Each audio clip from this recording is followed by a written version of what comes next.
আজকের ভিডিও নিয়ে আমি ভীষণ এক্সাইটেড, কারণ আমরা কম বেশি সবাই স্বপ্ন দেখে থাকি। তা স্বপ্ন কেন দেখছি, স্বপ্নের কি কোনো কারণ থাকতে পারে, স্বপ্ন কি আমাদের আগাম বার্তা দেয়, স্বপ্ন কি আদৌ সত্যি হয়, এই সব প্রশ্নের উত্তরই আমি আজকে ভিডিওটিতে দেব। তা আমাদের কনসিয়াস মাইন্ড আর সাবকনসিয়াস মাইন্ডের মধ্যে আমরা যখন স্বপ্ন দেখি তখন আমাদের সাবকনসিয়াস মাইন্ড বেশি অ্যাক্টিভ থাকে।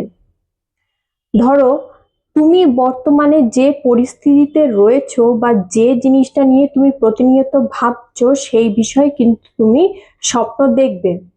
এক্সাম্পল দিই, তুমি কাজ করছো কিন্তু তোমার সাবকনসিয়াস মাইন্ডে চলছে যে আমার মা বাবার বয়স হচ্ছে, তারা একদিন আমাদের ছেড়ে চলে যাবে।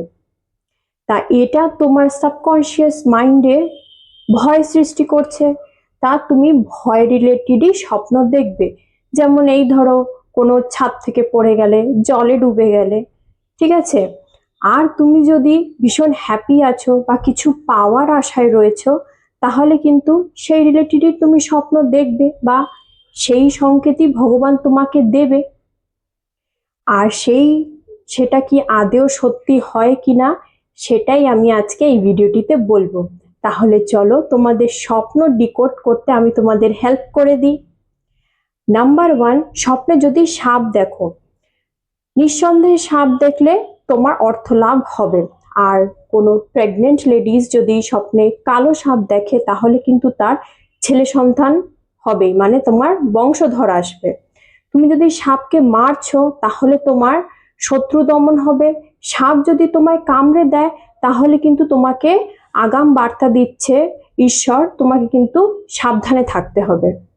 নাম্বার 2, ধরো তুমি স্বপ্নে তোমার আঁচল ভর্তি বা ব্যাগ ভর্তি ফুল দেখেছো বা টাকা দেখেছো, তাহলে কিন্তু তুমি শীঘ্রই ধনবান হতে চলেছো। আর যদি স্বপ্নে তুমি দেখো তোমাকে কেউ টাকা দিচ্ছে বা তুমি টাকা কুড়িয়ে পেয়েছো বা পায়খানার স্বপ্ন দেখেছো, তাহলে কিন্তু তোমার হঠাৎ ধন প্রাপ্তি হবে। এক্সাম্পল আমিও স্বপ্নে কিন্তু প্যান ভর্তি করে পটি দেখেছিলাম, আর সারা স্বপ্ন আমার পুরো গন্ধময় হয়ে গেছিল। আজকে তার ফল আমার এই ফ্ল্যাট। আচ্ছা, নাম্বার 3, তুমি ধরো কোনো ছাদ থেকে পড়ে গেলে বা গাছ থেকে পড়লে বা পাহাড় থেকে পড়লে, এর অর্থ হচ্ছে তুমি সাধ্যের বাইরে গিয়ে কোনো কাজ করে ফেলেছো, আর সেই কাজটা তুমি পূরণ করতে গিয়ে হিমশিম খাচ্ছ। যেমন হুজুকে পড়ে তুমি গাড়ি নিয়ে নিয়েছো, আর গাড়ির ইএমআই ভরতে গিয়ে তোমার একটু প্রবলেম হচ্ছে। নাম্বার 4, যদি কোনো প্রকৃতির দর্শন পাও, প্রকৃতি মানে সুন্দর পাহাড়, সুন্দর গাছ, হ্যাঁ, সুন্দর নদী, এইসবের যদি তুমি দেখো, তাহলে কিন্তু সেই স্বপ্ন কাউকে বলো না, কারণ তোমার জীবন খুব শীঘ্রই আনন্দময় হতে চলেছে। নাম্বার 5, তুমি যদি স্বপ্নে সাদা গরু, ইঁদুরের বাচ্চা, সোনালী বা সাদা সাপ, হ্যাঁ, তারপরে ঘোড়া বা মন্দিরের দর্শন পাও, তাহলে কিন্তু তোমার কাজের ক্ষেত্রে উন্নতি হবে। আর কাজের ক্ষেত্রে যদি উন্নতি হয়, তাহলে নিশ্চয়ই ধন প্রাপ্তি হবে।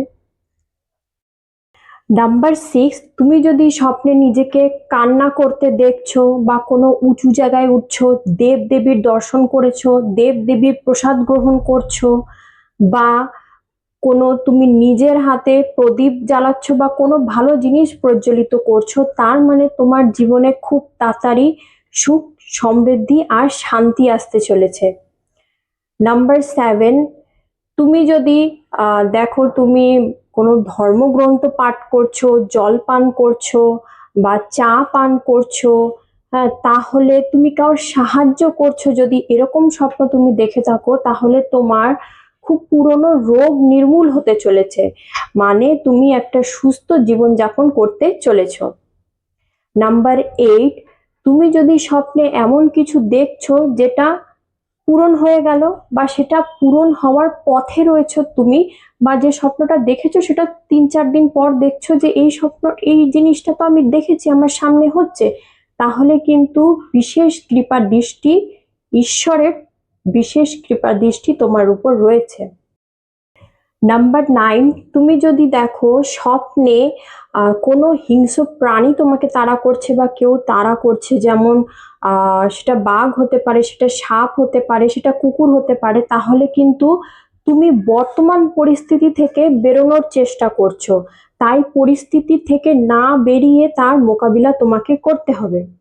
আর যদি দেখো তুমি ট্রেনের পেছনে বা বাসের পেছনে ছুটছো, কিন্তু তুমি কিছুতেই ট্রেন বা বাসটা ধরতে পারছো না, তাহলে তোমার মধ্যে সেলফ কনফিডেন্স লেভেল ডাউন আছে। তুমি এমন কিছু দেখো বা শোনো যাতে তোমার সেলফ কনফিডেন্স লেভেল গ্রো করে।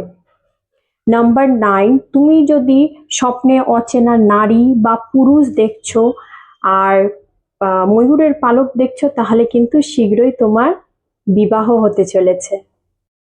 নাম্বার 11, তুমি যদি স্বপ্নে নিজেকে মৃত দেখো বা কোনো ব্যক্তিকে মৃত দেখছো, তাহলে কিন্তু নির্দ্বিধায় তার আয়ু বৃদ্ধি হতে চলেছে।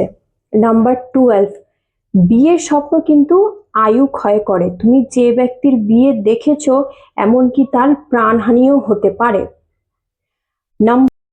নাম্বার 13, তুমি যদি নিজেকে কোনো অন্ধকার জায়গায় দেখো বা আগুন লাগতে দেখছো বা জলে ডুবে যাচ্ছ, হাতি দেখছো, তাহলে কিন্তু তোমার বিপদ আসতে চলেছে। তাই ঈশ্বর তোমাকে আগাম বার্তা দিচ্ছে, তোমাকে সাবধান হয়ে যেতে হবে।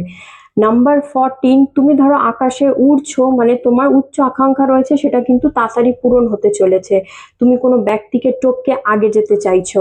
তাই সমুদ্র শাস্ত্রে বিভিন্ন স্বপ্নের বিস্তর ব্যাখ্যা রয়েছে, তাই আমি সামান্য কিছু আলোচনা করলাম তোমাদের সাথে।